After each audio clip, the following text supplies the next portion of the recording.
High density বা লুকোচুরি খেলতে গিয়ে বাংলাদেশ থেকে মালয়েশিয়া চলে যায় 15 বছর বয়সী ফাহিম।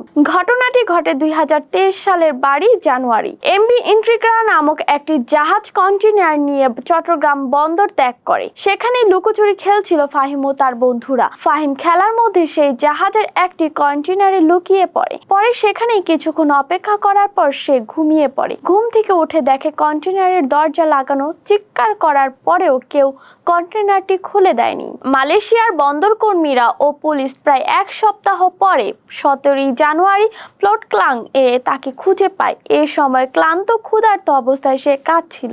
কন্টেইনারের ভিতর থেকে কর্মীরা তার কান্নার আওয়াজ শুনে দ্রুত তাকে উদ্ধার করে। পরবর্তীতে তাকে মালয়েশিয়ার হসপিটালে ভর্তি করানো হয়। মালয়েশিয়ার পুলিশ কর্তৃপক্ষ আশঙ্কা করছিল ফাহিম মানব পাচারের শিকার, কিন্তু পরে ফাহিমের সঙ্গে যোগাযোগ করতে সক্ষম হলে জানা যায় ফাহিম তার বন্ধুদের সঙ্গে হাইডেন্সি খেলছিল। তখনই তার ভুলের কারণে কন্টেইনারে আটকা পড়ে যায়।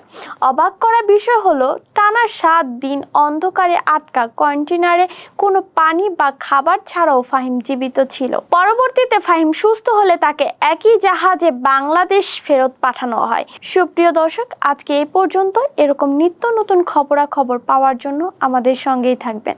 আল্লাহ হাফেজ।